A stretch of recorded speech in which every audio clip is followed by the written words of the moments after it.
जय हिंद। तो आज की इस वीडियो में आरआरबी एनटीपीसी एग्जाम के लिए एक ऐसा टॉप लेवल का मॉडल पेपर देखेंगे जो मॉडल पेपर आपके एग्जाम के लिए साथियों बहुत ही इंपॉर्टेंट होगा, क्योंकि आज की ये वीडियो साथियों पूरे सिलेबस पर आधारित है एनटीपीसी के। मेरा मानना है कि अगर आप इस वीडियो को देख लेंगे और यहाँ से जितने क्वेश्चंस आज के इस वीडियो के माध्यम से मैं आपको देने वाला हूँ, इन क्वेश्चंस को अगर आप देख लेते तो तकरीबन 12 से 15 सवाल आपको डायरेक्ट आपके एग्जाम में देखने को मिलेंगे इस एकमात्र वीडियो के माध्यम से।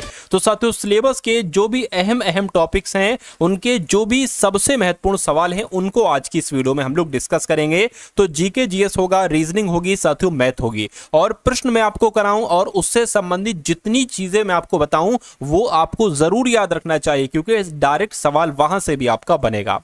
चलिए, तो पहला सवाल है, इसका जवाब मुझे बताइए। कह रहे कि भारतीय अंतरिक्ष कार्यक्रम का जनक किसे कहा जाता है, मुझे बताइए।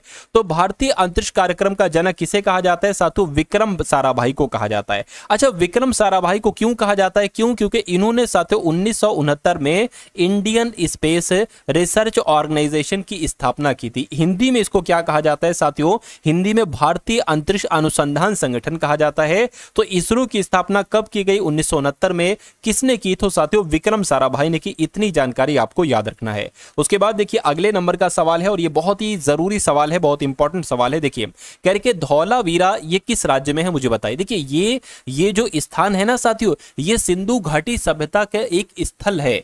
और ये क्यों साथियों महत्वपूर्ण है? क्योंकि साथियों ये विश्व धरोहर स्थलों की सूची में शामिल है। जो आपका धौलावीरा है ना साथियों, ये विश्व धरोहर वाली जो सूची है ना साथियों, विश्व धरोहर वाली, एक सेकेंड, विश्व धरोहर का साथियों सूची है, ये उसमें शामिल है। और ये भारत का साथियों एक तरीके से अगर बात करें 40वें नंबर का ऐसा स्थल है जो विश्व धरोहर की सूची में शामिल है। तो कुल मिला के इसीलिए ये बार बार आपसे पूछा जाता है कि धौलावीरा कहां पर है, तो ये साथियों गुजरात में है, ये आपको याद रखना है। तो धौलावीरा की अगर बात करें धरोहर स्थल के रूप में इसको कब घोषित किया गया? 2021 में साथियों इसको इस सूची में शामिल किया गया। ये बात आपको साथियों मालूम होना चाहिए। चलिए उसके बाद देखिए अगला सवाल है, कह रहे कि इनमें से किसके द्वारा दिल्ली सल्तनत में एकता प्रणाली को संस्थागत रूप से साथियों लागू किया गया था, मुझे बताइए। देखिए एकता प्रणाली की शुरुआत अगर बात करें तो साथियों कब की गई? 1226 में इसकी शुरुआत की गई। अच्छा, किसके द्वारा की गई? तो इल्तुतमिश के द्वारा साथियों इसकी स्थापना की गई। यह भी आपको याद रखना है। उसके बाद देखिए अगला सवाल कह रहे कि पानीपत की तीसरी लड़ाई कब लड़ाई गई थी, मुझे बताइए। तो अच्छा, सबसे पहले अगर बात करें ये पानीपत की तीसरी लड़ाई किनके बीच लड़ाई गई थी? तो अहमद शाह अब्दाली के बीच, क्या अहमद शाह अब्दाली के बीच और साथियों मराठों के बीच लड़ी गई थी। अहमद शाह अब्दाली के बीच और मराठों के बीच लड़ी गई थी। इसमें जीता कौन था? अहमद शाह अब्दाली जीते थे। ये आपको साथियों मालूम होना चाहिए। लेकिन यहां पर पूछा गया है कि पानीपत की तीसरी लड़ाई कब हुई थी? तो 1761 में हुई थी। ये आपको मालूम होना चाहिए। देखिए पहली लड़ाई कब हुई थी? 1526 में हुई थी। पानीपत की दूसरी लड़ाई कब हुई थी साथियों? 1556 में हुई थी। पानीपत की तीसरी लड़ाई कब हुई थी साथियों? ये मैंने अभी आपको बताया है, 1761 में हुई थी। ये तीनों लड़ाइयों के बारे में भी आपको मालूम होना चाहिए। उसके बाद देखिए अगला सवाल कह रहे कि होम रूल लीग आंदोलन के संस्थापक कौन थे साथियों, मुझे बताइए। देखिए यहां पर एक सवाल आपसे पूछा जाता है all India Home Rule league की स्थापना किसने की? आपसे क्या पूछा जाएगा? All India Home Rule league की स्थापना, क्या साथियों? All India Home Rule league की स्थापना साथियों किसने की? तो एनी बेसेंट ने की। किसने की साथियों? एनी बेसेंट ने की। ये आपको साथियों याद रखना है। अच्छा, यहां पर होम रूल लीग आंदोलन की स्थापना किसके द्वारा की गई? तो साथियों आपको मालूम होना चाहिए किसके द्वारा की गई। फटाफट आप लोग बता दीजिए। Sarojini Naidu, Annie Besant, Joseph Besant या मोहम्मद अली जिन्ना। अगर होम रूल लीग आ जाए तब भी आपको साथियों एनी बेसेंट लगा देना है, लेकिन अगर All India Home Rule League आ जाए तब भी आपको एनी बेसेंट ही साथियों लगा देना है ना। अगर एनी बेसेंट साथियों ऑप्शन में नहीं होगा तो ये समझ लीजिए बाल गंगाधर तिलक होगा। क्या होगा साथियों? बाल गंगाधर तिलक होगा। तो आपको बाल गंगाधर तिलक लगा देना है, क्योंकि 1916 में बाल गंगाधर तिलक ने भी होम रूल लीग की स्थापना की थी और एनी बेसेंट ने भी साथियों होम रूल लीग की स्थापना की थी। ये दोनों बातें आपको साथियों मालूम होना चाहिए। भाई बहुत बढ़िया, वेरी गुड क्लास। चलिए साथ उसके बाद देखिए अगला सवाल कह रहे भारतीय संविधान में मौलिक अधिकार किस संविधान से अंगीकार किए गए हैं, यानी कि लिए गए हैं, मुझे बताइए। देखिए यहां पर जब हम बात करते हैं मौलिक अधिकारों की, तो मौलिक अधिकारों का जिक्र जो किया गया है साथियों वो भाग 3 में किया गया है। अच्छा, कौन से अनुच्छेद से लेकर कौन से अनुच्छेद में किया गया है? तो अनुच्छेद 12 से लेकर अनुच्छेद 35 में साथियों मौलिक अधिकारों का जिक्र किया गया है। अच्छा, भाग 3 की जब हम बात करते हैं तो संविधान के भाग 3 को क्या कहा जाता है? भारत का अधिकार पत्र कहा जाता है। क्या साथियों? भारत का अधिकार पत्र किसे कहा जाता है? तो भारत का अधिकार पत्र साथियों भाग 3 को कहा जाता है संविधान के। ठीक है ना। मौलिक अधिकार की संख्या कितनी है? तो साथियों 6 है, ये भी आपको मालूम होना चाहिए। अच्छा, मौलिक अधिकार कहां से लिए गए हैं? तो संयुक्त राज्य अमेरिका से लिए गए हैं, ये भी आपको मालूम होना चाहिए। अच्छा, कुछ चीजें आपसे पूछी जाती है वो मैं आपको बता देता हूं, जैसे कि संयुक्त राज्य अमेरिका से क्या क्या लिया गया है साथियों? एक तो मौलिक अधिकार लिए गए हैं, है ना। उसके अलावा अगर बात करते हैं साथियों रूस से क्या लिया गया है? तो रूस से साथियों मौलिक कर्तव्य लिए गए। रूस से क्या लिया गया? रूस से मौलिक कर्तव्य लिए गए हैं, ये आपको साथियों यहां पर मालूम होना चाहिए। उसके अलावा मैं आपको कई बार बता चुका हूं आयरलैंड से क्या लिया गया है साथियों? जो राज्य के नीति निर्देशक सिद्धांत है वो आयरलैंड के संविधान से ही साथियों लिए गए हैं। नेक्स्ट नंबर का सवाल है, कह रहे संघ सूची, राज्य सूची और संवर्ती सूची ये भारतीय संविधान की किस अनुसूची में है साथियों? आप लोग मुझे बता दीजिए। तो ये कौन सी अनुसूची में? ये तो 7वीं अनुसूची में है। अच्छा, कुछ अनुसूचियां हैं उनके बारे में मैं आपको बता दे रहा हूं, जैसे कि 12वीं अनुसूची में किसका जिक्र किया गया है? तो शहरी स्थानीय, क्या साथियों? शहरी स्थानीय स्वशासन का, शहरी स्थानीय स्वशासन की अगर बात करते हैं, शहरी स्थानीय स्वशासन का की बात किस अनुसूची में की गई है? तो 12वीं अनुसूची में। 7वीं अनुसूची मैंने आपको बता दी है कि संघ सूची, राज्य सूची, संवर्ती सूची का जिक्र जो किया गया है वो 7वीं अनुसूची में की गई है।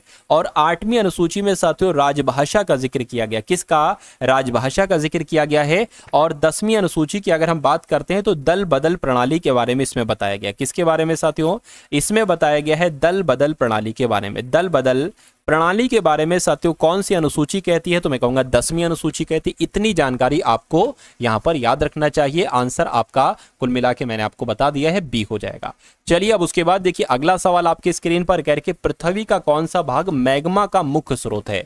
तो यहां पर अगर बात करें साथियों आपका जवाब क्या हो सकता है, मुझे बताइए। चलिए, तो अगर आपका जवाब साथियों मेंटल है तो मैं कहूंगा आपका जवाब यहां पर बिल्कुल करेक्ट हो जाएगा। पृथ्वी का जो मैग्मा का मुख्य स्रोत होता है ना, कौन सा भाग होता है? तो साथियों मेंटल ही होता है।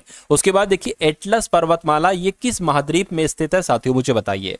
कहां पर? एशिया महाद्वीप में। ये बहुत आपसे एग्जाम में पूछी जाती है, एटलस पर्वतमाला कहां पर है? एशिया महाद्वीप में, उत्तरी अमेरिका में, यूरोप महाद्वीप में या अफ्रीका महाद्वीप में?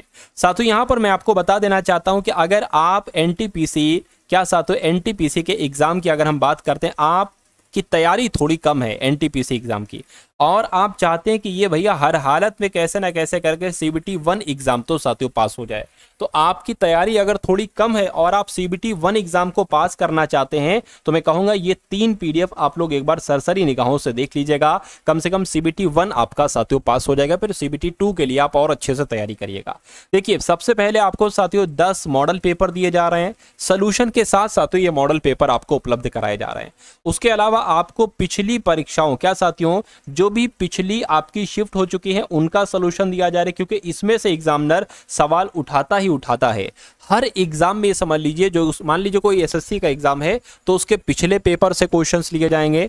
उसके अलावा कोई आईएएस पीसीएस कोई भी एग्जाम ले लो, रेलवे का एग्जाम ले लो या एनटीपीसी का ये आपका एग्जाम है, तो पिछले पेपर से क्वेश्चन डिक्टो उठाए जाएंगे, तो इसमें आपको शिफ्ट मिल जाएंगी। यहां से अगर आप इन क्वेश्चंस को देख लोगे तो यही क्वेश्चंस आना है।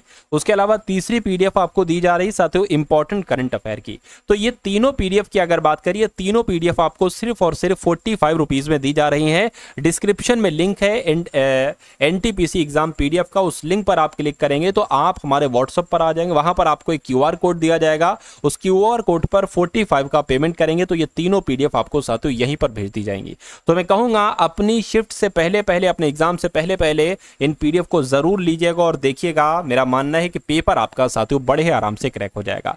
चलिए अब उसके बाद करते हैं अगले नंबर के सवाल की। कह रहे कि एटलस पर्वतमाला की जब हम बात करते हैं साथियों तो ये कहां पर स्थित है? ये अफ्रीका महाद्वीप में स्थित है, इसलिए सही जवाब आपका जाएगा ऑप्शन नंबर डी के साथ। अच्छा, कुछ पर्वतमालाएं आपसे पूछी जाती हैं एग्जाम में, उनके बारे में मैं आपको बता देता हूं, क्योंकि वहां से भी आपका एग्जाम में सवाल पूछा जा सकता है। जैसे कि अगर आपसे पूछ लिया जाए कि जो एंडीज पर्वतमाला है, क्या साथियों, अगर आपसे पूछा जाए एंडीज पर्वतमाला कहां पर है, तो ये साथियों दक्षिण अमेरिका में है। कहां पर है, ये साथियों दक्षिण अमेरिका में है एंडीज पर्वतमाला, ठीक है। अगर आपसे पूछा जाए रॉकी पर्वतमाला कहां पर है, क्या रॉकी पर्वतमाला, तो ये साथियों उत्तरी अमेरिका में है।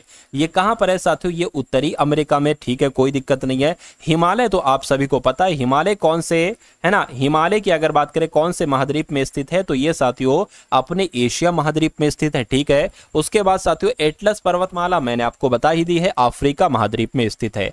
कैमरून पर्वत बहुत पूछा जाता है आपसे कि भैया ये कैमरून पर्वत कहां पर है, तो कैमरून पर्वत कहां पर है साथियों, ये भी अफ्रीका महाद्वीप में ही है। तो इतनी जानकारी आपको साथियों याद रखना है। चलिए भाई, उसके बाद देखिए अगला सवाल आपसे आपकी स्क्रीन पर है, आपसे पूछा जा रहा है कि भारत में बच्चों को मुफ्त और अनिवार्य शिक्षा का अधिकार किस वर्ष साथियों पेश किया गया था, ये कुल मिला के आपसे यहां पर पूछा जा रहा है, मुझे बताइए। तो देखिए एक संविधान संशोधन होता है जिसका नाम है साथियों 86वां संविधान संशोधन। कौन सा 86वां संविधान संशोधन, ये कब होता है, 2002 में होता है। इसके तहत साथियों अनुच्छेद 21 के का को जोड़ा जाता है, क्या अनुच्छेद 21 के का को जोड़ा जाता है और कहा जाता है कि जो भी 6 से 14 वर्ष तक की आयु के बच्चे हैं उनको एक तो निशुल्क शिक्षा दी जाएगी और उनको शिक्षा देना कंपलसरी होगा, है ना। तो ये एक मौलिक अधिकार साथियों हो जाएगा। तो कुल मिला के ये किस वर्ष पेश किया गया, तो ये साथियों 2009 में पेश किया गया, ये आपको यहाँ पर मालूम होना चाहिए। यानी कि एक तरीके से अगर बात करिए शिक्षा का अधिकार अधिनियम ये पारित कब किया गया, तो पारित साथियों 2009 में किया गया, लेकिन ये लागू कब से हुआ साथियों, 1 अप्रैल, क्या साथियों 1 अप्रैल 2010 से साथियों लागू है, ये आपको मालूम होना चाहिए। यानी कि 86वां संविधान संशोधन अधिनियम 2002 के द्वारा अनुच्छेद 21 का को जोड़ा गया और उसके अंतर्गत 6 से 14 वर्ष तक के बच्चों को कहा गया कि भैया तुम्हारे लिए शिक्षा कंपलसरी है और अनिवार्य है और निःशुल्क है। तो कुल मिला के आंसर आपका आ गया है ऑप्शन नंबर ए के साथ, तो बिल्कुल सही है। उसके बाद देखिए कह रहे कि जो गणगौर एक तरीके से त्योहार है ये कहां पर मनाया जाता है, मुझे बताइए। तो गणगौर की अगर बात करते हैं तो ये तो राजस्थान का त्योहार है भैया, कहां का, ये राजस्थान का त्योहार है, ये आपको मालूम होना चाहिए, ठीक है ना। चलिए उसके बाद देखिए अगला सवाल है, कह रहे कि उस्ताद अमजद अली खान ये किस वाद्य यंत्र के वादक हैं, मुझे बताइए। तो ये तो साथियों सरोद वादक हैं, क्या सरोद वादक हैं अमजद अली खान। अच्छा यहां पर अगर बात करते हैं बांसुरी वादक की, एक नाम आपसे पूछा जाएगा, आपसे पूछा जाएगा हरि प्रसाद चौरसिया, क्या हरि प्रसाद चौरसिया की अगर बात करते हैं साथियों तो ये कौन है, ये बांसुरी वादक हैं। शहनाई वादक की अगर बात करें तो इनका नाम है उस्ताद बिस्मिल्लाह खां, क्या साथियों उस्ताद बिस्मिल्लाह खां की अगर बात करते हैं तो ये शहनाई वादक हैं। संतूर वादक की अगर बात करें तो साथियों ये शिव कुमार हो जाएंगे, शिव कुमार शर्मा इनका नाम है और शिव कुमार शर्मा ही संतूर वादक हैं। तो ये तीनों चारों आप लोग याद रखेंगे, यहां से भी सवाल आपसे पूछा जाता है। चलिए उसके बाद देखिए अगला सवाल करके आनंद मठ उपन्यास के लेखक कौन है, ये मुझे बता दीजिए। तो आनंद मठ उपन्यास के लेखक कौन है, बंकिम चंद्र चटर्जी हैं। कौन है साथियों, बंकिम चंद्र चटर्जी हैं और यही साथियों राष्ट्रगीत के रचयिता भी हैं, राष्ट्रगीत के रचयिता भी यही हैं। उसके बाद देखिए अगला सवाल है करके भगवत गीता का सबसे पहले अंग्रेजी में अनुवाद किसने किया था, बताइए। तो सबसे पहले अंग्रेजी में अनुवाद जो किया था वो चार्ल्स किसने किया था, विलिंगसन ने किया था, चार्ल्स विलिंगसन ने किया था भगवत गीता का सबसे पहले अंग्रेजी में अनुवाद। और कब किया था साथियों, 1785 में किया था, ये भी आपको मालूम होना चाहिए। अच्छा आपसे एक सवाल पूछा जाता है, आपसे क्या पूछा जाता है कि जो आपका गीता है ना, गीता साथियों गीता का फारसी भाषा में अनुवाद किसने करवाया था, क्या गीता का जो फारसी भाषा में अनुवाद करवाया था वो किसने करवाया था, दारा शिकोह ने करवाया था। ये भी आपसे सवाल पूछा जा सकता है, ठीक है कोई दिक्कत नहीं। उसके अलावा आपसे पूछा जा सकता है साथियों रज़मनामा के बारे में। तो रज़मनामा, ठीक है ना, रज़मनामा नाम से जो है ना ये महाभारत का साथियों अनुवाद करवाया गया था। तो महाभारत का जो अनुवाद करवाया गया था वो रज़मनामा के नाम से करवाया गया था और फारसी में साथियों करवाया गया था। तो ये किसके समय में हुआ था, ये आपसे पूछा जाता है। तो ये साथियों अकबर के समय में हुआ था। इतनी जानकारी आपको साथियों मालूम होना चाहिए। 3 टॉप लेवल की मैंने चीजें आपको बताई हैं। उसके बाद देखिए अगला सवाल आपकी स्क्रीन पर है, कह रहे कि अंतर्राष्ट्रीय योग दिवस कब मनाया जाता है। तो ये तो भैया कब मनाया जाता है, 21 जून को अंतर्राष्ट्रीय योग दिवस मनाया जाता है। अगला सवाल देखिए, कह रहे कि चिकित्सा के क्षेत्र में पहला नोबेल पुरस्कार 1901 में टीके की खोज के लिए दिया गया था, यानी कि कौन से टीके की खोज के लिए दिया गया था। सबसे पहले मैं आपको नाम एक बता देता हूं यहां पर, वॉन बेहरिंग। इनका नाम सबसे पहले आप लोग याद रखें, क्यों ध्यान रखेंगे ये भी मैं आपको बता रहा हूं। इनका नाम है वॉन बेहरिंग, ठीक है ना। और इनको ही साथियों क्या नोबेल पुरस्कार दिया गया था। क्यों दिया गया था इनको साथियों? डिप्थीरिया के टीके के लिए दिया गया था। क्या साथियों? डिप्थीरिया के टीके की इन्होंने खोज की थी। डिप्थीरिया के टीके की इन्होंने साथियों क्या की थी? खोज की थी। ये आपको याद रखना चाहिए कब की थी, और 1901 में साथियों इनको नोबेल पुरस्कार दिया गया था। तो कुल मिला के चिकित्सा के क्षेत्र में पहला नोबेल पुरस्कार 1901 में कौन से टीके की खोज के लिए दिया गया? तो डिप्थीरिया के लिए दिया गया। और किसको दिया गया? तो वॉन बेहरिंग को दिया गया। इतनी जानकारी आपको मालूम होना चाहिए। उसके बाद देखिए FAO एक विशेष एजेंसी है, बिल्कुल है। इसकी फुल फॉर्म क्या है? फूड एंड एग्रीकल्चर ऑर्गेनाइजेशन इसकी फुल फॉर्म है। उसके बाद कह रहे हैं कि ये क्या है? ये जो UN यानी कि यूनाइटेड नेशन की ओर से कार्य करती, इसकी फुल फॉर्म आपसे, फुल फॉर्म तो मैंने पहले ही आपको बता दी। फंड तो नहीं होगा, फूड एंड एग्रीकल्चर ऑर्गेनाइजेशन होगा। बिल्कुल सही, ये आपका बिल्कुल सही जवाब हो जाएगा। अच्छा, इसकी स्थापना कब की गई? 1945 में साथियों इसकी स्थापना की गई। और इसका हेडक्वार्टर कहां पर है साथियों? इटली में इसका हेडक्वार्टर है। इटली के रोम में साथियों इसका हेडक्वार्टर है। ये बात आपको यहां पर मालूम होना चाहिए। चलिए भाई, उसके बाद देखिए अगला सवाल आपकी स्क्रीन पर है और आपको देखना है और मुझे बताना है कि इस सवाल का जवाब आपका क्या होगा। कह रहेंगे जो एजरा कप है ना, एजरा कप, ये किस खेल में दिया जाता है साथियों? ये बताइए। तो यहां पर अगर बात करते हैं साथियों, आपका जवाब यहां पर क्या हो सकता है? फटाफट बताइए। तो ये साथियों पोलो के खेल में दिया जाता है। किसके खेल में? पोलो के। और पोलो के खेल में प्रत्येक टीम में 4 खिलाड़ी होते हैं, ये भी आपको याद रखना है। उसके बाद देखिए अगला सवाल है, कह रहे कि जो नाम द्रोलिंग मठ है ये भारत के किस राज्य में है साथियों? बताइए। तो ये साथियों कहां पर है? ये तो कर्नाटक में है। जो नाम द्रोलिंग मठ है ना, ये कहां पर है? ये कर्नाटक में है। उसके बाद देखिए करके विविध विषयों पर जानकारी के संग्रह वृहत संहिता को किसके द्वारा लिखा गया? तो आपसे कुल मिला के पूछा जा रहा है कि वृहत संहिता किसके द्वारा लिखित है, ये आप लोग मुझे एक बार साथियों बता दीजिए। तो ये पता किसके द्वारा लिखित है? ये वाराहमिहिर के द्वारा लिखित है। अच्छा, वाराहमिहिर पता कौन थे साथियों? देखिए चंद्रगुप्त द्वितीय का नाम तो आपने सुना होगा। चंद्रगुप्त द्वितीय जिसको विक्रमादित्य भी कहा जाता था, इसके दरबार में साथियों 9 रत्न थे। तो उन 9 रत्नों में से साथियों एक थे वाराहमिहिर। इनके बारे में साथियों इनकी 3 जो पुस्तकें वो आपसे बहुत आपके एग्जाम में पूछी जाती हैं। तो मैं आपको बता देता हूं एक एक करके साथियों तीनों के बारे में। तो देखिए पंच सिद्धांतिका आपसे पूछी जाएगी। क्या आपसे पूछी जाएगी कि पंच सिद्धांतिका रचना किसकी है? तो साथियों ये किसकी है? वाराहमिहिर की है। उसके अलावा आपसे पूछी जाएगी वृहत संहिता। क्या साथियों? आपसे पूछी जाएगी वृहत संहिता, जो अभी प्रश्न में साथियों जिसका जिक्र किया गया है। उसके अलावा आपसे पूछी जाएगी वृहत जातक। क्या साथियों? वृहत जातक। तो ये तीनों पुस्तकें किसकी हैं? ये तीनों पुस्तकें साथियों वाराहमिहिर के हैं, ये आपको याद रखना चाहिए, है ना। अच्छा, यहां पर कलहड़ का जिक्र आ गया है। तो कलहड़ की एक रचना है जो बहुत फेमस है साथियों, राजतरंगिणी। क्या राजतरंगिणी किसकी रचना है? तो कलहड़ की है। उसके अलावा चरक की अगर बात करें तो चरक संहिता, ये आप लोग याद रखेंगे। चरक संहिता किसकी रचना है? तो ये साथियों चरक संहिता की रचना, चरक संहिता चरक की रचना है। नागार्जुन की अगर बात करें तो एक कमेंट सेक्शन में साथियों आप लोग मुझे बता दी नागार्जुन के बारे में। चलिए खैर, नेक्स्ट नंबर का सवाल है आपकी स्क्रीन पर। कहने के संवेग की एसआई पद्धति में इकाई क्या होती है, मुझे बताइए। तो संवेग बराबर क्या होता है? सबसे पहले तो आपको यह मालूम होना चाहिए, संवेग बराबर होता है साथियों द्रव्यमान। क्या? द्रव्यमान गुणा वेग। अगर कभी भी न्यूमेरिकल टाइप का सवाल आ जाएगा, कहा जाएगा द्रव्यमान इतना है, वेग इतना है, तो संवेग बताइए, तो दोनों की गुणा कर देना, आपको संवेग मालूम पड़ जाएगा। लेकिन यहां पर तो कुछ और आपसे पूछा गया है, इसका मात्रक पूछा गया, तो किलोग्राम मीटर प्रति सेकंड होता है। किलोग्राम मीटर बटे सेकंड कहां पर लिखा हुआ है? ऑप्शन नंबर बी में लिखा हुआ है। तो जिनका आंसर ऑप्शन नंबर बी के साथ है, तो मैं कहूंगा आंसर आपका बिल्कुल करेक्ट हो जाएगा भाई, बहुत बढ़िया, वेरी गुड क्लास। उसके बाद देखिए अगला सवाल कह रहे कि 50 न्यूटन का एक बल एक वस्तु को 10 मीटर तक विस्थापित कर देता है, तो बल द्वारा किया गया कार्य क्या होगा? देखिए आपको मालूम होना चाहिए साथियों कार्य बराबर क्या होता है। कार्य बराबर साथियों होता है बल गुणा विस्थापन। क्या? बल गुणा विस्थापन, ये हो जाएगी। ये सूत्र बहुत याद रखेंगे आप लोग।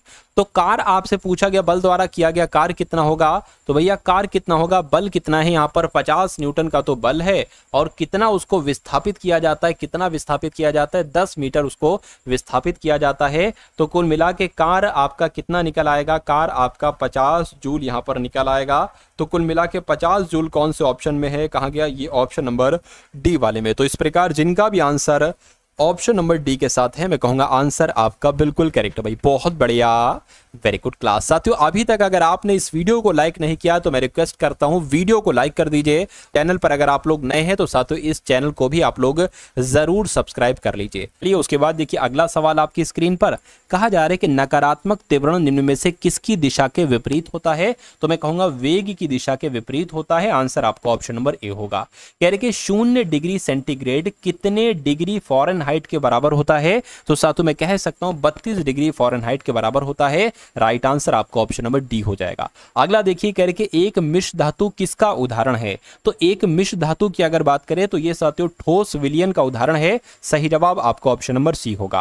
कह रहे कि निम्नलिखित में से कौन सी एक उप धातु है, तो इनमें से साथियों उप धातु की अगर हम बात करते हैं यहां पर देखिए जो तत्व होते हैं, जिसके मान लीजिए अगर कोई धातु है और अधातु, यानी कि उसके अंदर साथियों धातु के भी गुण पाए जा रहे हैं और अधातु के भी गुण पाए जाते हैं, तो उसको क्या कहा जाएगा, उसको उपधातु कहा जाएगा, है ना, उसको उपधातु कहा जाएगा। ये आपको मालूम होना चाहिए। जैसे कि यहां पर अगर बात करते हैं तो कौन सी एक उपधातु है, बात आपसे पूछी जा रही है, तो मैं कह सकता हूं जो सिलिकॉन है ना, सिलिकॉन ये साथियों एक उपधातु है, यानी कि इसको अर्ध धातु भी कहा जाता है। उपधातु को क्या कहा जाता है, अर्ध धातु भी कहा जाता है। तो कुल मिला के जिनका भी आंसर ऑप्शन नंबर डी है तो बिल्कुल सही है। उसके बाद देखिए अगला सवाल आपकी स्क्रीन पर है। आपसे क्या पूछा जा रहा है साथियों, देखिए और मुझे बताइए। आपसे कहा यह जा रहा है कि प्राचीन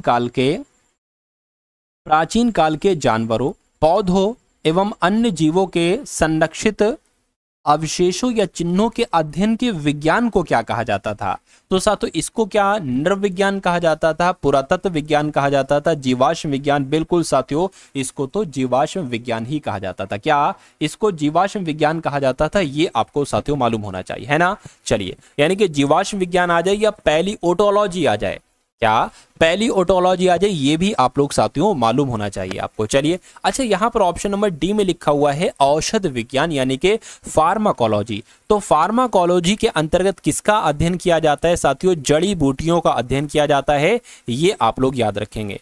तो जड़ी बूटियों का जो अध्ययन किया जाता है वो किसके अंतर्गत किया जाता है, वो फार्माकोलॉजी के अंतर्गत किया जाता है, अर्थात औषध विज्ञान के अंतर्गत किया जाता है। यहां पर लिखा हुआ है पुरातत्व विज्ञान, तो पुरातत्व विज्ञान के अंतर्गत किसका अध्ययन किया जाता है, जो मानव की संस्कृति का जो विकास होता है ना, उसके बारे में साथियों जानकारी यहां पर दी जाती है। चलिए अब उसके बाद देखिए अगले नंबर का सवाल आपकी स्क्रीन पर है। कह रहे कि जीवों द्वारा जीने के लिए और अधिक वंश वृद्धि के लिए बेहतर अनुकूलित वातावरण बनाने की प्रक्रिया को क्या कहा जाता है, तो इसको साथियों प्राकृतिक चयन कहा जाता है। सही जवाब आपका जाएगा ऑप्शन नंबर ए के साथ। अगला सवाल देखिए, कह रहे कि मानव शरीर में पाइरूवेट का ऑक्सी विघटन कहां पर होता है, तो साथियों कहां पर होता है ये आपको मालूम होना चाहिए, माइटोकॉन्ड्रिया में होता है। सही जवाब आपका जो जाएगा वो ऑप्शन नंबर ए हो जाएगा। चलिए उसके बाद देखिए अगला सवाल आपकी स्क्रीन पर है। कह रहे कि ब्रेड बनाने में इस्तेमाल किया जाने वाला खमीर कौन सा है, तो कौन सा है साथियों, मैं कहूंगा क्या किण्वन के लिए उत्प्रेरक के रूप में कार्य करता है खमीर, या किण्वन की प्रक्रिया में मदद नहीं करता, मैं कहूंगा ब्रेड बनाने के लिए इस्तेमाल किया जाने वाला खमीर किण्वन के लिए उत्प्रेरक के रूप में कार्य करता है। अगला देखिए, कह रहे कि पृथ्वी या गुरुत्वाकर्षण के खिंचाव की प्रतिक्रिया में अंकुर और जड़ों में क्रमशः ऊपर और नीचे की ओर होने वाली वृद्धि को साथियों क्या कहा जाता है, तो इस वृद्धि को साथियों क्या कहा जाता है, मुझे बताइए, गुरुत्वानुपर्तन कहा जाता है। ये आप लोग याद रखें, यानी कि अगर सवाल आपके एग्जाम में आएगा तो डिक्टो सवाल आएगा। ऑप्शन नंबर बी मैंने आपको बताया है, गुरुत्वानुवर्तन बताया है मैंने आपको। उसके बाद देखिए, कह रहे कि कौन सा बैकअप के बारे में सच नहीं है, तो बैकअप की जब हम साथियों बात करते हैं यहां पर, तो कंप्यूटर फाइलों की सटीक प्रतिलिपि है बैकअप, सही। यह कारोबार की निरंतरता योजना का हिस्सा है, बिल्कुल। पीसी को नियमित रूप से बैकअप की आवश्यकता नहीं होती। भैया बैकअप की आवश्यकता होती है, तो ये सच नहीं है, नहीं है तो यही आपका राइट आंसर है। उसके बाद देखिए कह रहे कि कंप्यूटर प्रोग्रामिंग में वायरस का सही पूर्ण रूप क्या है, यानी कि वायरस की फुल फॉर्म आपसे यहाँ पर पूछी जा रही है। तो वायरस की साथियों जब हम फुल फॉर्म की बात करते हैं तो क्या हो जाएगा, vital interchange result until source हो जाएगा, नहीं, vital information resources under seize हो जाएगा। बिल्कुल साथियों, ये आप लोग याद रखेंगे, वायरस की फुल फॉर्म यही हो जाएगी। उसके बाद देखिए कह रहे कि खाद्य श्रृंखला के तीसरे पोषी स्तर में निम्नलिखित में से किसे शामिल किया गया है। तो साथियों किसे शामिल किया गया है, द्वितीयक उपभोक्ता को शामिल किया गया है। अगला देखिए कह रहे कि केंद्रीय प्रदूषण नियंत्रण बोर्ड द्वारा रात्रि के दौरान आवासीय क्षेत्रों के लिए प्रस्तावित मानक शोर स्तर कितना है। तो कितने डेसिबल का है साथियों, 45 डेसिबल का, इससे ऊपर नहीं होना चाहिए रात में। चलिए अगला देखिए कह रहे कि भारत का पहला फ्लोटिंग घाट कहां पर बनेगा। तो भारत का पहला फ्लोटिंग घाट साथियों कहां बनेगा, उत्तर प्रदेश के अयोध्या में बनेगा, ये आपको मालूम होना चाहिए। उसके बाद देखिए भारत और किस देश के बीच संयुक्त सैन्य अभ्यास डस्टलिक का छठा संस्करण संपन्न हुआ है। तो मैं कहूंगा भारत और उज्बेकिस्तान के बीच यह अभ्यास है डस्टलिक, इसका छठा संस्करण पूर्ण हुआ है। उसके बाद देखिए साधु अगला सवाल है, आपसे कहा जा रहा है कि रिलायंस इंडस्ट्रीज लिमिटेड के कार्यकारी निदेशक साधु कौन बने हैं। तो इनका नाम अनंत अंबानी है और अनंत अंबानी ही रिलायंस इंडस्ट्रीज लिमिटेड के कार्यकारी निदेशक बने हैं, यानी कि ये साधु एमडी बने हैं। अब उसके बाद देखिए अगला सवाल कह रहे कि जो सुदीरमन कप है ना, बैडमिंटन टूर्नामेंट 2025 वाला, इसका आयोजन कहां पर किया गया है। तो इसका आयोजन किया गया है साधु चीन में, और चीन के जियामिन में साधु इसका आयोजन किया गया है, ये बात भी आपको मालूम होना चाहिए। उसके बाद देखिए साधु अगले नंबर का सवाल आपकी स्क्रीन पर है, आपसे कहा जा रहा है कि कुल एआई निवेश के आधार पर टॉप 10 देशों में कौन सा देश साथियों शीर्ष पर रहा है। तो मैं कहूंगा अमेरिका देश जो है ना वो शीर्ष पर रहा है। सही जवाब आपका ऑप्शन नंबर डी हो जाएगा। अगला देखिए, अब यहां से साथियों देखिए 40 सवाल आपके हो गए पूरे के पूरे जीके के। अब साथियों हम लोग यहां पर रीजनिंग के क्वेश्चंस देखेंगे सबसे टॉप लेवल के, उसके बाद साथियों हम लोग यहां पर मैथ के सवाल देखेंगे। तो आप सभी लोग साथियों बने रहिएगा इस वीडियो में, क्योंकि आज ये वीडियो आपके लिए बहुत ही शानदार होने वाली है। तो यहां पर कहा जा रहा है जैसे नेपाल का संबंध गाय से है, वैसे ही भारत का संबंध क्या होगा। तो यहां पर अगर बात करें, देखिए मुझे तो इतना पता है कि भैया नेपाल का जो राष्ट्रीय पशु है वो गाय है, तो उसी प्रकार भारत का राष्ट्रीय पशु क्या होगा। मैं कहूंगा क्या बाघ होता है। मैं कहूंगा बिल्कुल साथियों बाघ होता है भारत का राष्ट्रीय पशु। उसके बाद देखिए अगला सवाल है, एक सवाल आपके सामने ऐसे करके आया है, कह रहे कि 67 है, उसके बाद साथियों फिर 67 है, फिर 56 है, तो उसके बाद आपको बताने कि यहाँ पर क्या नंबर होगा, और फिर 45, 45, 34, 34, 23, 23 ऐसे करके आपको यहाँ पर कुल मिला के बताने क्या यहाँ पर आखिर लॉजिक लगा है, ये एक बार आप साथियों मुझे यहाँ पर बता देंगे। देखिए यहां पर आपको ऐसा नहीं लग रहा, देखिए 67 से 67 हुआ है, मैं कहूंगा कुछ नहीं प्लस किया गया है। 67 से 56 हुआ, मैं कहूंगा यहां पर 11 माइनस किया गया। अच्छा एक काम करिए साथियों, यहां पर कितना माइनस किया गया है मुझे बताइए। यहां पर भी 11 माइनस किया गया है, और यहां पर कितना माइनस किया गया, यहां पर भी 11 माइनस किया गया है, और यहां पर कितना माइनस किया गया, यहां पर भी 11 माइनस किया गया है। अगर हम साथियों ऐसे चलें, कैसे चलें, जैसे कि मान लीजिए 12 में 11 प्लस करा तो 23 हो गया। अब 23 में 0 प्लस किया, 23 में 11 प्लस किया तो 34 हो गया। 34 में 0 प्लस किया, 34 में 11 प्लस किया तो 45 हो गया। 45 में 0 प्लस किया, अब 45 में साथियों 11 हमें प्लस करना पड़ेगा, तो कुल मिला के कितना आ जाएगा साथियों, 56 आ जाएगा। और 56 में फिर हम 0 प्लस करेंगे तो 56 आ जाएगा, फिर 56 में 11 प्लस करेंगे तो कुल मिला के खाली जगह में जो आएगा वो 56 आ जाएगा। और 56 आपका कौन से ऑप्शन में है, मैं कहूंगा ऑप्शन नंबर बी वाले में। तो जिनका आंसर ऑप्शन नंबर बी के साथ है तो बिल्कुल करेक्ट है। नेक्स्ट नंबर का सवाल है, ये भी नंबर सीरीज का सवाल है, कह रहे कि 69 है, 55 है, 26 है, और उसके बाद साथियों 13 है, और कहने के अगला नंबर साथियों यहाँ पर क्या हो सकता है, ये आप जरा मुझे यहाँ पर देखकर बता दीजिए। देखिए 69 से 55 अगर हुआ है तो मैं कहूंगा कितना घटाया गया। यहाँ पर तो देखिए 9 उधर और 9 उधर साथियों 5 इधर, तो कुल मिला के यहाँ पर तो साथियों 14 घटा दिया गया। 14 नहीं यार, कितना, देखिए 9 में से 5 जाएगा, 4 बचेगा, 6 में से, हाँ बिल्कुल 14 घटाएगा। यहाँ पर कितना घटाया गया, 15 में से 6 जाएगा, 9 बचेगा, और फिर ये 4 हो जाएगा, फिर 2 बचेगा। ये तो कोई सीरियल 13 आ जाएगा। 13, 29, 14 का तो कोई कुछ कॉम्बिनेशन बनेगा ही नहीं। और कोई तरीका साथियों यहाँ पर आपको नहीं लग रहा है, और कोई तरीका साथियों अगर बात करें। अच्छा एक चीज यहां पर मुझे लग रही है, एक चीज मेरी समझ में आई है, वो मैं आपको बता रहा हूं, हो सकता है वो साथियों हो जाए। देखिए जैसे कि 6 और 9 लिखा है, तो 6 और 9 की गुणा कराई जाए तो 9 पंजे 9 छंग कितना हो जाएगा, 54 हो जाएगा। तो तो 54 आया ना, उसमें एक आप और प्लस कर दीजिए, आपको 55 मिल जाएगा। उसी प्रकार 5 की गुणा अगर 5 में कराओगे तो 25 आता है, 25 में अगर 1 जोड़ दोगे तो आपको 26 मिल जाएगा। उसी प्रकार 2 और 6 की गुणा कराकर 12 आ जाएगा, 1 जोड़ दोगे तो 13 मिल जाएगा। और इन दोनों की गुणा कराकर साथियों 3 आ जाएगा, 3 में 1 जोड़ दोगे तो 4 आ जाएगा। तो 4 कहां पर लिखा हुआ है साथियों? 4 ऑप्शन नंबर ए में लिखा हुआ है। इस प्रकार जिनका भी आंसर ऑप्शन नंबर ए के साथ है, मैं कहूंगा आंसर आपका बिल्कुल करेक्ट है भाई, बहुत बढ़िया, वेरी गुड क्लास। चलिए साथियों उसके बाद देख लीजिए नेक्स्ट नंबर का सवाल आपकी स्क्रीन पर है। कहने के DIARY को क्या लिखा जाता है? FLFXF लिखा जाता है। और रेडी को ये सब लिखा जाता है। तो एरर को साथियों क्या लिखा जाएगा? कुल मिला के आपको ये बात यहां पर साथियों बताना है। देखिए डी की अगर बात करें, डी 4 पर होता है ना, और आई 9 पर होता है, ए 1 पर होता है, आर 18 पर होता है, वाई आपका 25 पर होता है। उसी प्रकार अगर बात करें एफ 6 पर होता है और एल 12 पर होता है, एफ 6 पर होता है, एक्स आपका 24 पर होता है और एफ 6 पर होता है। तो देखिए ये 4 है, ये 6, यानी कि 4 से 6 बना है, 2 बढ़ाया गया है, और 9 से 12 हुआ, 3 बढ़ाया गया, 1 से 6 हुआ, यहाँ पर 5 बढ़ाया गया। तो समझ रहे हैं ना साथियों, सबसे पहले 2 बढ़ाया गया, फिर उसके बाद 3 बढ़ाया गया, और फिर उसके बाद 5 बढ़ाया गया, और 18 से 24 हो गया है तो मैं कहूँगा 6 बढ़ाया गया, और 25 से 6 हुआ है तो अब पता कितना बढ़ाया गया? 7 बढ़ाया गया है ना। तो कुल मिला के यही लॉजिक है यहाँ पर लग रहा है। देखिए एक बार जरा, बिल्कुल साथियों, आर से टी 2 बढ़ाया गया और ई से एच 3 बढ़ाया गया, बिल्कुल वही चीज लग रही है। तो इसमें भी साथियों वही चीज बढ़ा दीजिए, सबसे पहले 2 बढ़ा, फिर 3 बढ़ा, फिर 5 बढ़ा, फिर 6 बढ़ा, फिर 7 बढ़ा। तो इसमें 2 बढ़ाएंगे, क्या आ जाएगा साथियों? जी आ जाएगा। जी एक तो यहां पर है, एक यहां पर है। आर 18 पर होता है, 3 बढ़ाओगे 21, यानी कि यू आ जाएगा। तो जी यू किस ऑप्शन में लिखा हुआ है? मैं कहूंगा ऑप्शन नंबर ए में लिखा हुआ है। तो ऑप्शन नंबर ए आपका बिल्कुल करेक्ट आंसर हो जाएगा भाई, बहुत बढ़िया, वेरी गुड क्लास। चलिए साथियों उसके बाद देखिए नेक्स्ट नंबर का सवाल है। अब यहां पर यह सवाल बहुत ही इंपॉर्टेंट है आपके एग्जाम के लिए। कह रही कि एक निश्चित कोड भाषा में आई लाइक हॉलीडेज को SFTU लिखा जाता है, ठीक है।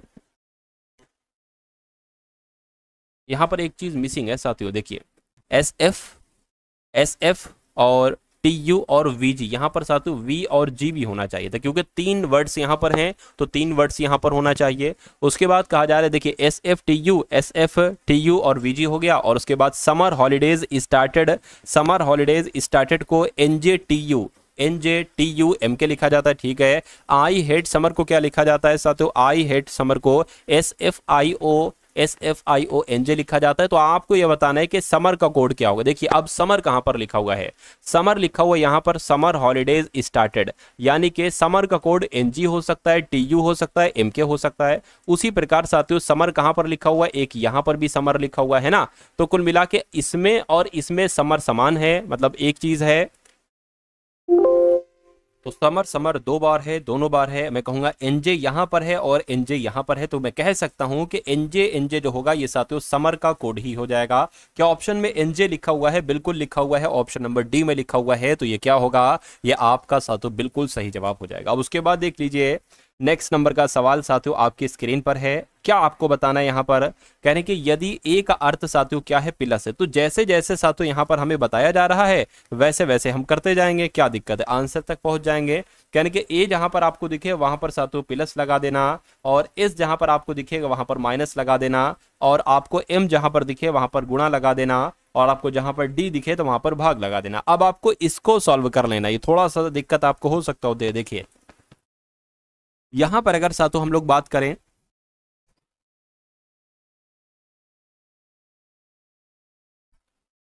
अब यहां पर साथियों सबसे पहले बी लिखा हुआ है, लेकिन बी तो यहां पर कुछ बताया नहीं गया है। अब नहीं बताया गया है तो कोई दिक्कत नहीं है साथियों। 700 लिखा हुआ है तो साथियों आपने यहां पर धीरे से 700 लिख लिया। ए का मतलब आपको पता है प्लस होता है, आपने साथियों प्लस लिख लिया, है ना। अच्छा तो इसका मतलब ब्रैकेट है, बी का मतलब ब्रैकेट है, तो ये ब्रैकेट मैंने स्टार्ट कर दिया। अब ए का मतलब प्लस है, 110 लिखा है, 110 लिख लिया। अब यहाँ पर एस आ गया है, एस का मतलब माइनस है, तो साथियों मैंने यहाँ पर माइनस लिख लिया, और 90 है तो मैंने 90 लिख लिया। अब ये एफ डी पता क्या है साथियों? डी तो भाग है, ये तो आपको पता है, और एफ पता साथियों क्या? ये ब्रैकेट ऑफ है, ठीक है। तो मैंने ये ब्रैकेट साथियों ऑफ कर लिया। डी का मतलब डिवाइड है तो डिवाइड आ जाएगा, और डी का डिवाइड हो जाएगा, और फिर ब्रैकेट है, बी का मतलब ब्रैकेट है, फिर यहाँ पर 9 आ गया। एम का मतलब क्या है? गुणा है, और 10 आ जाएगा। एस का मतलब क्या है? माइनस है, 10 आ जाएगा। एफ का मतलब क्या है साथियों? एफ का मतलब यहाँ पर क्या है? ब्रैकेट ऑफ है।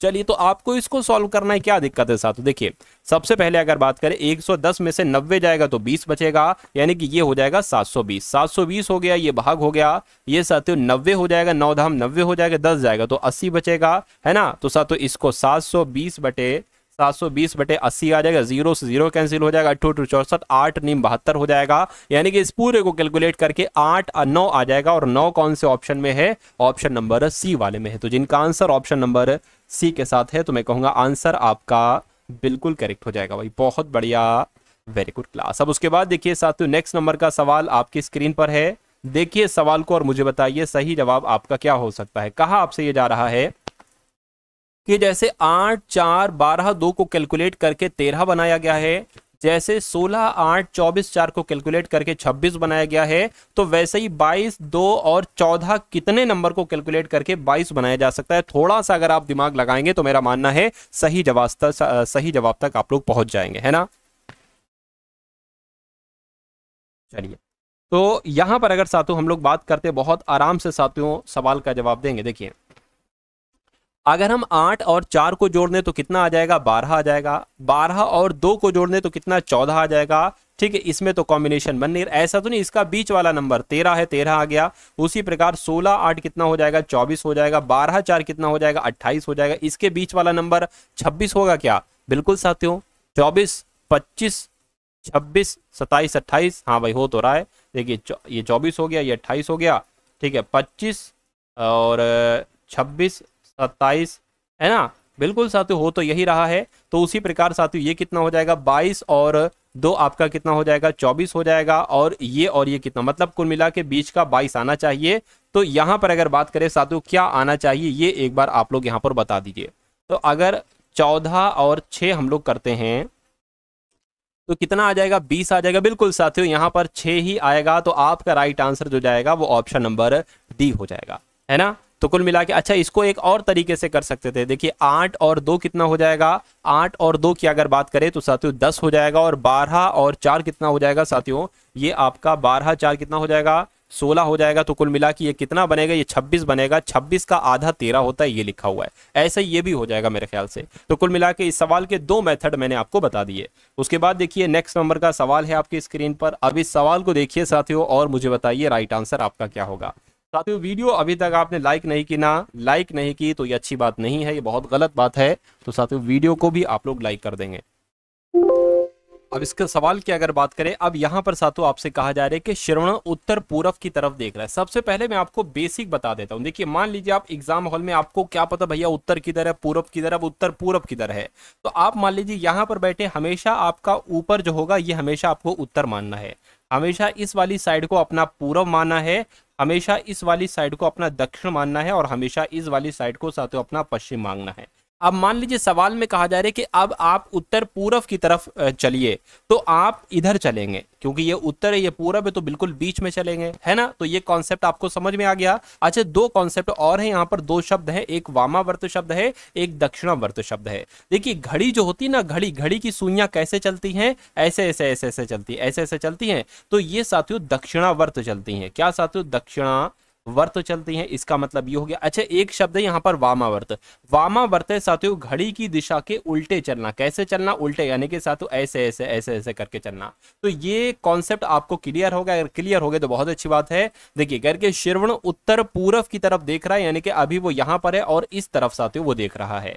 कहा जा रहा है कि पहले वे 45 डिग्री वामावर्त मुड़ता है, यानी कि घड़ी की विपरीत दिशा में 45 डिग्री मुड़ता है। तो अगर वो मान लीजिए अभी इधर है तो 45 डिग्री इधर ही तो होगा, ये 45 का ही तो कोण बनेगा साथियों। चलिए तो कह रहे कि फिर वो 90 डिग्री वामावर्त मुड़ता है, यानी कि फिर से वो घड़ी की दिशा में 90 डिग्री। तो अभी अगर वो साथियों यहां पर है तो वो यहां पर अब देखने लगेगा, ये 90 का कोण मैंने बन गया, यानी कि फिर 180 डिग्री दक्षिणावर्त साथियों वो घूम जाता है। तो 180 डिग्री दक्षिणावर्त साथियों घूम जाता है, यानी कि अभी वो अगर इधर है तो दक्षिणा, देखिए 90 ये हो जाएगा, 90 ये हो जाएगा, 180 घूमेगा दक्षिणावर्त यानी कि घड़ी की दिशा में, तो वो उसका मुंह इस तरफ हो जाएगा। तो कहेगा अब वो किस दिशा में देख रहा है? तो ये दिशा कौन सी होती है? ये दिशा भैया पूरब होती है। तो पूरब दिशा में साथियों वो अभी देख रहा है। पूरब कहां पर लिखा हुआ है? ऑप्शन नंबर डी में लिखा हुआ है। उसके बाद देखिए साथियों नेक्स्ट नंबर का सवाल है, यहाँ पर अगर बात करें साथियों, आपसे कहा जा रहा है कि इनमें से कौन सा अन्य से मेल नहीं खाता है, कोट, शर्ट, जैकेट, स्वेटर, इनमें से सबसे अलग कौन सा, ये आपको बताने। देखिए ठंड आती है तो ठंड में आप जैकेट भी पहनते हो, आप स्वेटर भी पहनते हो, आप कोट भी पहनते हो, लेकिन कहीं ना कहीं शर्ट नहीं पहनते हो। यानी कि ये गर्म कपड़ा है, ये भी गर्म कपड़ा है, ये भी गर्म कपड़ा है, लेकिन ये शर्ट गर्म कपड़ा नहीं है। तो मैं कहूंगा सबसे अलग क्या हो जाएगा, यहाँ पर शर्ट हो जाएगा और यही आपका सही जवाब हो जाएगा। अब उसके बाद देख लीजिए साथियों नेक्स्ट नंबर का सवाल है, ये क्वेश्चन बहुत इंपॉर्टेंट है और आपसे क्या कहा जा रहा है साथियों, सबसे पहले तो इस सवाल को समझिए, उसके बाद इसका जवाब देने की कोशिश कीजिए। यानी कि एक तस्वीर की ओर इशारा करते हुए एक महिला कहती है, महिला कहती है, ठीक है, मान लीजिए वो तस्वीर हो जाएगी और ये क्या हो जाएगी, ये साथियों वो महिला हो जाएगी। महिला कह रही है कि यह जो है ना, यह मेरे दादाजी के इकलौते बेटे, यानी कि दादाजी के इकलौते बेटे, यानी कि वो अपने पिताजी की बात कर रही है। कह रही कि मेरे पिताजी का बेटा, यानी कि मेरे पिताजी का बेटा, तो अब वो अपने भाई की बात कर रही है। कह रही कि तस्वीर का व्यक्ति से क्या संबंध, यानी कि ये तो इसका भाई हो जाएगा भाई साहब। तो कहने के तस्वीर का व्यक्ति उस महिला से क्या लगता है, तो कुल मिला के भाई लगता है, भाई लगता है। तो आंसर आपका किस ऑप्शन के साथ जाएगा, ऑप्शन नंबर डी के साथ जाएगा। चलिए भाई अब उसके बाद देखिए नेक्स्ट नंबर के क्वेश्चन आपकी स्क्रीन पर आ चुके हैं। अब कथन आपके सामने है और दो निष्कर्ष आपके सामने हैं। आपको साथियों देखना है इन निष्कर्ष को और कथन वगैरह को और आपको बताते रहना है साथियों के सवाल का जवाब आपका क्या हो सकता है। आपसे यहां पर कहा जा रहा है कि सभी पुरुष रोबोट हैं, है ना। तो साथियों मान लीजिए ये पुरुष हो गए और सभी पुरुष साथियों क्या हो गए, सभी पुरुष रोबोट हो गए और सभी रोबोट क्या हो गए साथियों, सभी रोबोट ये मशीनें हो गई। अब निष्कर्ष को पढ़िए और मुझे बताइए कि कौन कौन सा निष्कर्ष गलत है, कौन सा निष्कर्ष सही है। करके सभी मशीनें पुरुष हैं, सभी मशीनें पुरुष हैं, नहीं भैया कुछ मशीनें पुरुष हैं, इतनी मशीनें पुरुष हैं, तो ये आपका गलत हो जाएगा। उसके बाद क्या कहा जा रहा है, रोबोट पुरुष है। अच्छा यहाँ पर लिखा होगा साथियों कुछ रोबोट, क्या साथियों लिखा होगा, कुछ रोबोट पुरुष है, तो कुछ रोबोट पुरुष है, कुछ रोबोट पुरुष हैं, बिल्कुल साथियों इतने रोबोट जो हो जाएंगे वो पुरुष हो जाएंगे। तो ये आपका सही हो जाएगा, यानी कि निष्कर्ष दो वाला जो होगा वो आपका साथियों बिल्कुल सही हो जाएगा, है ना। तो जिनका भी आंसर ऑप्शन नंबर सी है तो बिल्कुल करेक्ट है, ठीक है ना। चलिए तो अब साथियों यहां पर अगर बात करें तो अब साथियों अगले नंबर का सवाल आपकी स्क्रीन पर आ चुका है और यहां पर भी वही दो कथन है और यहां पर भी साथियों दो निष्कर्ष हैं। तो कुल मिला के अगर बात करते करके सभी लड़कियां लड़के हैं, तो अब जैसे यहां पर साथियों कहा जा रहा है वैसे करते जाइए। तो सभी लड़कियां लड़के हैं, तो मान लीजिए ये क्या हो गई, लड़की लड़कियां होंगे और सभी लड़कियां जो है ना वो क्या हो गए साथियों, वो लड़के हो गए। सभी लड़कियां लड़के हो गए और उसके बाद कहा गया है कि सभी लड़के पुरुष हैं, क्या सभी लड़के जो है ना, सभी लड़के साथियों पुरुष हो गए। अब निष्कर्ष को पढ़िए और मुझे बताइए करके सभी लड़कियां पुरुष हैं, हाँ सभी लड़कियां पुरुष हैं क्योंकि पुरुष के अंदर लड़कियां हैं, बिल्कुल सही। कुछ पुरुष लड़कियां हैं तो कुछ पुरुष लड़कियां, बिल्कुल ये बात भी सही हो जाएगी, यानी कि दोनों निष्कर्ष आपके सही हो जाएंगे। ऐसा कहां पर लिखा हुआ है साथियों, ऐसा ऑप्शन नंबर ए में लिखा हुआ है। चलिए उसके बाद देखिए एक वेन आरेख का साथियों सवाल है आपकी स्क्रीन पर। कहा जा रहा है कि उस आरेख का चयन कीजिए जो वर्गों के समुच्चय के बीच संबंध को सर्वोत्तम तरीके से दर्शाता है। खेल, शतरंज और साथियों यहाँ पर टेनिस। देखिए ये शतरंज भी एक खेल है, टेनिस भी एक खेल है, तो अगर मैं कहूँ ये खेल हो जाएंगे और ये शतरंज हो गया, ये टेनिस हो गया। और क्योंकि कोई टेनिस शतरंज नहीं होता है और कोई टेनिस शतरंज नहीं होता है और कोई शतरंज टेनिस नहीं होता है, तो अलग अलग ही बनेंगे। तो ऐसा आरेख कहां पर बना हुआ है, ऐसा आरेख साथियों ऑप्शन नंबर बी में बना हुआ है। तो जिनका आंसर ऑप्शन नंबर बी के साथ है तो मैं कहूंगा बिल्कुल करेक्ट है। तो अब साथियों यहां से आपके सामने मैथ्स के क्वेश्चन से स्टार्ट हो चुके हैं। तो इन मैथ्स के सवालों को भी साथियों आप लोग देखिए और अपनी मैथ पर पकड़ बनाइए, है ना, क्योंकि साथियों 30/30 ये आपका स्कोर होना चाहिए आपके रियल एग्जाम में। तो आप अगर चाहते हैं साथियों 30/30 आपका स्कोर आए तो इन सभी सवालों को देखिए, करने की कोशिश कीजिए साथियों इन सवालों को सॉल्व। उसके बाद देखिए कह रहे कि एक स्कूल में लड़कों और लड़कियों की संख्या, यानी कि लड़कों की संख्या अगर 3x है तो लड़कियों की संख्या कितनी होगी साथियों, 2x होगी। कह रहे कि यदि 20% लड़कों और 25% लड़कियों को छात्रवृत्ति मिलती है तो कितने प्रतिशत को छात्रवृत्ति नहीं मिलती है। देखिए एक काम करिए, इसको हम साथियों एक काम करें, इसको हम 300 मान ले और इसको हम 200 मान ले। यानी कि हम ये मान ले कि लड़कों की संख्या अगर 300 है तो लड़कियों की संख्या 200 है और 20% लड़कों को और 25% लड़कियों को छात्रवृत्ति मिलती है तो कितने को छात्रवृत्ति नहीं मिलती? देखिए 20% लड़कों को, अगर लड़कों की संख्या 300 है, अगर 20% लड़कों को छात्रवृत्ति मिलती है तो कितनों को नहीं मिलती है? 80% को नहीं मिलती है, ठीक है। उसी प्रकार लड़कियों की संख्या 200 है और 25% लड़कियों को अगर छात्रवृत्ति मिलती है तो कितनों को नहीं मिलती है? 75% को नहीं मिलती है। तो यही तो आपसे पूछा जा रहा है। तो इसको कैलकुलेट करा लीजिए। 100 एकम 100, 100 दूना हो जाएगा, 100 एकम 100, 100 तियां हो जाएगा, 8 तियां 24 हो जाएगा, मतलब 240 आ जाएगा, और 75 दूना 150 हो जाएगा। तो इस जीरो से आपका ये जीरो कैंसिल हो जाएगा, हो जाए ना, है ना। तो साथियों कह रहे कि, तो मैं कहूंगा साथियों के टोटल अगर बात करें कितनों को छात्रवृत्ति नहीं मिलती है साथियों, 0 0 मान लीजिए हमने नहीं कट किया जीरो को, 4 और 5 9 हो जाएगा और ये 3 हो जाएगा, यानी कि 390 बच्चों को छात्रवृत्ति नहीं मिलती है। तो ये आपको प्रतिशत में बदलना है ना। नीचे क्या आ जाएगा? 300 प्लस 200, 500 नीचे आ जाएगा। इसको कैलकुलेट करोगे, ये 2 जीरो कट जाएगा, 5 सत्ते 35 आपका हो जाएगा, 5 अट्ठे 40 हो जाएगा, यानी कि 78% छात्रों को छात्रवृत्ति नहीं मिलती है। ऐसा कहां पर लिखा हुआ है? ऐसा आपका ऑप्शन नंबर ए में लिखा हुआ है।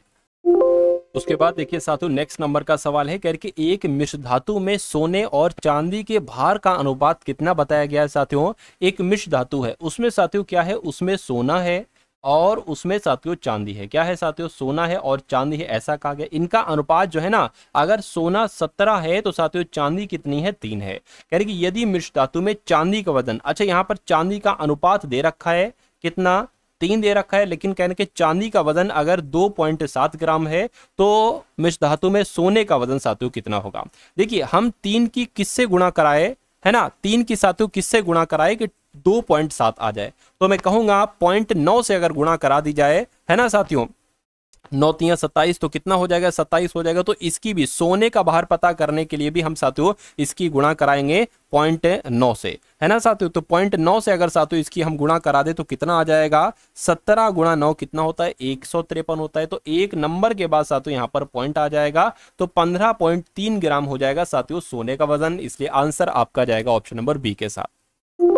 उसके बाद देखिए साथियों अगले नंबर का सवाल आपकी स्क्रीन पर, इस सवाल को देखिए और मुझे बताइए सही जवाब क्या होगा। आपसे कहा जा रहा है यहाँ पर कि दो धनात्मक संख्याओं के बीच अंतर कितना है? 160 है, और उन दोनों संख्याओं का अनुपात कितना है? 5:3 है। यानी कि अगर एक संख्या 5x है तो दूसरी संख्या 3x होगी, और कहने के इन दोनों संख्याओं के बीच अंतर कितना है साथियों? 160 का है। तो अगर हम साथियों क्या 5x - 3x करेंगे तो कितना आना चाहिए? 160 आना चाहिए। 5x में से 3x जाएगा तो 2x बचेगा, 2x बराबर 160 हो जाएगा, तो x बराबर कितना हो जाएगा? 80 हो जाएगा। 2 से कट होगा ना तो 80 आ जाएगा। तो कुल मिला के दोनों संख्याओं का गुणनफल आपसे पूछ रहे हैं। जब x बराबर 80 है तो 5x बराबर कितना हो जाएगा? 5 गुणा 80 कितना हो जाएगा? 400 हो जाएगा। और साथियों 80 गुणा 3 कितना हो जाएगा? 240 हो जाएगा। तो इनको आपको क्या करना है साथियों? कैलकुलेट करना है। तो 400 की गुणा 240 से करा लीजिए साथियों, है ना। तो 4 चौक 16 हो जाएगा, 4 दूना 8 और 1 9 हो जाएगा। 3 जीरो है ना टोटल, तो 3 जीरो साथियों इसमें हम लगा देंगे। 96,000 आपका आंसर आ जाएगा, जो कि ऑप्शन नंबर ए में लगा हुआ है। उसके बाद देखिए अगला सवाल आपकी स्क्रीन पर है, यहां पर देखिए यानी कि 1/8 है और साथियों 2/12 है, और उसके बाद 3/16 है, और उसके बाद साथियों 4/20 है। तो आपको बताना है सबसे बड़ा नंबर यहां पर क्या होगा। सबसे बड़ा नंबर साथियों पता करने के लिए आप पता क्या कर सकते हैं? देखिए साथियों अगर हम देखें कि ये सबसे बड़ा है या ये सबसे बड़ा है, इस बात का डिसीजन हम कैसे ले सकते हैं? तो देखिए क्रॉस मल्टीप्लाई कराइए, 12 एकम 12, ठीक है, ये आ गया, और 8 दूना 16। अब मुझे बताइए कि ये 16 बड़ा है या 12 बड़ा है। तो मैं कहूंगा 16 बड़ा है, तो मैं कहूंगा ये वाला नंबर बड़ा है, ये वाला नंबर छोटा है। तो ये तो लिस्ट से हट ही गया, क्योंकि सबसे बड़ा नंबर हमें चाहिए था, है ना। अब साथियों हम क्या करेंगे? अब देखिए 2/12 और 3 ये क्या था? 3/16 था, है। अब इसमें से देखिए कौन सा नंबर बड़ा है। 16 दूना कितना हो जाएगा? 32 हो जाएगा, और 12 तियां कितना हो जाएगा? 36 हो जाएगा। तो बताइए ये नंबर बड़ा है या ये नंबर बड़ा है? तो ये नंबर बड़ा है। तो कुल मिला के अगर बात करें साथियों, क्या यहां पर अगर बात करें, अब ये दोनों लिस्ट से कट गए, ये भी कट गया, ये भी कट गया। अब इसमें से मुझे बताइए कौन सा नंबर बड़ा होगा? 3/16 और 4/20। देखिए 16 चौक कितना हो जाएगा? 64, और 20 तियां कितना हो जाएगा? 60। तो मैं कहूंगा ये वाला नंबर बड़ा होगा। तो 4/20 ये जो है ये सबसे बड़ा नंबर है, और सबसे बड़ा है, तो यही आपका राइट आंसर हो जाएगा। चलिए भाई अब उसके बाद देखिए अगला सवाल आपकी स्क्रीन पर है, देखिए सवाल को और मुझे बताइए राइट आंसर आपका यहां पर क्या हो सकता है, फटाफट बताइए। चलिए देखिए यहाँ पर कहा जा रहा है कि एक मेज है और एक झूला है, इसको प्रत्येक को 9336 रुपए में बेचा गया है। अच्छा, मेज को 8% के लाभ पर बेचा जाता है और झूले को 8% की हानि पर बेचा जाता है। इस पूरे लेन देन में लाभ होगा या हानि होगी, होगा तो क्या होगा, कितना होगा। कभी भी साथियों अगर ऐसे आपसे सवाल पूछा जाए कि भैया दो चीजें आपको दे दी जाएं, है ना, दो चीजें और कोई मूल्य दे दिया जाए, कह रहे हैं कि इसको अगर पहली वाली चीज को बेचा जाता है तो 8% का लाभ होता है, मतलब कितने प्रतिशत का भी, और दूसरी वाली चीज को बेचा जाता है तो इतने प्रतिशत की हानि होती है, तो पूरे लेन देन में कितना लाभ कितनी हानि होगी। तो हमेशा साथियों अगर समान समान लाभ हानि हो रही है तो हमेशा वहां पर हानि ही होती है ना। और इसका सूत्र होता है x² / 100। अब x हम किसको मानते हैं, ये जो नंबर सेम होता है ना इसको ही मानते हैं, यानी कि 8 का स्क्वायर बटे 100 हो जाएगा, यानी कि कितना हो जाएगा सातों, 8 × 8 और बटे सातों यहाँ पर 100 हो जाएगा। इसको आपको कैलकुलेट कर लेना है। ये कितना हो जाएगा, 8 × 8 64 बटे 100 हो जाएगा। नीचे 2 जीरो है ना, तो साथियों क्या आ जाएगा, पॉइंट आ जाएगा 2 नंबर के बाद, यानी कि कितना साथियों, 64.64 आपकी हानि होगी। और 0.64% हानि कहां पर लिखी हुई है, ऑप्शन नंबर ए में लिखी हुई है। नेक्स्ट नंबर का सवाल देखिए आपकी स्क्रीन पर है। यहां पर कहा जा रहा है कि कावेरी ने एक खिलौना 280 रुपए में खरीदा और इसे 315 रुपए में बेच दिया, उसे कितना लाभ होगा। अरे भैया 280 रुपए में कोई चीज खरीदी गई है, 315 में बेच दी गई है, तो इसको कितना प्रॉफिट हुआ जरा देखिए। इसको तो अगर बात करें 35 रुपए बचे हैं, लेकिन इस 35 रुपए को प्रतिशत में आपसे पूछा जा रहा है बदलो, तो इसको प्रतिशत में बदलोगे, नीचे हमेशा क्रय मूल्य आता है, यानी कि खरीदा गया मूल्य। तो कितने रुपए में खरीदा था, 280 रुपए में खरीदा था, तो इस जीरो से ये जीरो कैंसिल हो जाएगा, 7 चौक 28, 7 पंजे 35 आपका हो जाएगा, है ना। और ये 50 बटे कितना आ जाएगा, 50 बटे 4 आ जाएगा। इसको कैंसिल कर लो, 4 एकम 4, 4 दूना 8, 4 पंजे 20 हो जाएगा। तो 12.5% का लाभ होगा। ऐसा कहां पर लिखा हुआ है साथियों, ऐसा आपका ऑप्शन नंबर बी में लिखा हुआ है भाई। बहुत बढ़िया, वेरी गुड क्लास। चलिए साथियों अब उसके बाद देखते हैं नेक्स्ट नंबर का सवाल आपकी स्क्रीन पर है। इस सवाल को देखिए और मुझे बताइए, और ये आज की इस वीडियो का अंतिम सवाल है साथियों। आज की इस वीडियो का अंतिम सवाल आपकी स्क्रीन पर है। यानी कि ए और बी एक कार्य को 10 दिन और 12 दिन में करते हैं, यानी कि ए अगर कोई काम करता है तो 10 दिन में करता है और बी अगर वही काम करता है तो 12 दिन में करता है। करके यदि वे ए से शुरू करके एक एक दिन छोड़कर कार्य करते हैं, यानी कि पहले दिन ए काम करता है, फिर दूसरे दिन बी करता है, फिर तीसरे दिन ए करता है, फिर चौथे दिन बी करता है, ऐसे एक एक दिन छोड़कर। तो कुल मिला के यहाँ पर एक ऐसा नंबर ले लेंगे जो दोनों से कटे, यानी कि 10 12 आ जाएगा, 10 की 12 से करो तो 120 आ जाएगा, है ना। देखिए 60 भी ले सकते, कोई दिक्कत नहीं, क्योंकि 60 भी तो दोनों को काट, 10 छंग और 12 पंजे 60, ये बात क्लियर है। यानी कि ए एक दिन में 6 काम करता है और बी एक दिन में 5 काम करता है, इसका मतलब ये होगा। और ये क्या होगा साथियों, 60 जो होगा 60 ये टोटल काम हो जाएगा। मैं आपको हर बार बताता हूँ, ये क्या हो जाएगा, ये आपका टोटल काम हो जाएगा, है ना। तो कहने के देखिए 60 काम है, एक दिन में 6 काम कर रहा है, दूसरे दिन में 5 काम हो रहा है, यानी कि 2 दिन का काम कितना हो रहा है साथियों, 2 दिन का काम 11 हो रहा है। हमें काम कितना करना है साथियों, 60 काम हमें करना है। कितना काम करना है, 60 काम हमें करना है। तो अगर हम इसकी 5 से गुणा करा दे तो 55 काम हो जाएगा। कितना साथियों, 55 काम हो जाएगा। अच्छा 5 की गुणा फिर हमें इससे भी गणा कराना होगी, तो 10 दिन में साथियों कितना काम हो गया, 55 काम हो गया। 10 दिन में 55 काम हो गया। अब किसकी बारी होगी, अब साथियों इसकी बारी होगी। किसकी बारी होगी, अब साथियों यहां पर अगर बात करें इसकी बारी होगी। तो अगर 55 काम होता, ये 60 काम है, 55 काम होता और पूछा जाता कितना काम है, तो साथियों 10 दिन आप बता देते। लेकिन यहां पर अगर बात करें तो कुल मिला के 10 दिन तो लग रहे हैं, लेकिन अब काम कितना बचा है, 5 काम बचा है। 55 हो गया, 60 काम था, 5 काम बचा है। और बारी किसकी है, बारी इसकी है। तो ये एक दिन में कितना काम कर रहा है, 6 काम कर रहा है। तो मैं कहूंगा काम जो होगा वो 10 सही 5 बटे 6 दिनों में होगा। कितने दिन में होगा, 10 सही 5 बटे 6 दिन में वो काम होगा। और ऐसा कहां पर लिखा हुआ है साथियों, 10 सही 5 बटे 6, ऐसा ऑप्शन नंबर बी में आप लोग मान लेंगे। टाइप नहीं हो पाया होगा, हो सकता हो सही तरीके से। तो कुल मिला के साथियों यहां पर आप लोगों ने देखा कि सभी तरीके के साथियों सवाल आप लोगों ने देखे। तो ये सवाल आपको कैसे लगे, ये क्लास आपको कैसी लगी, एक बार साथियों जय हिंद का नारा आप लोग लगाकर कमेंट सेक्शन में जरूर मुझे बताएंगे। इस वीडियो को अगर लाइक नहीं किया तो लाइक करेंगे, चैनल पर अगर नए हैं तो चैनल को सब्सक्राइब करेंगे, और साथियों इस चैनल की अगर बात करें वीडियो को तो शेयर करेंगे ही करेंगे।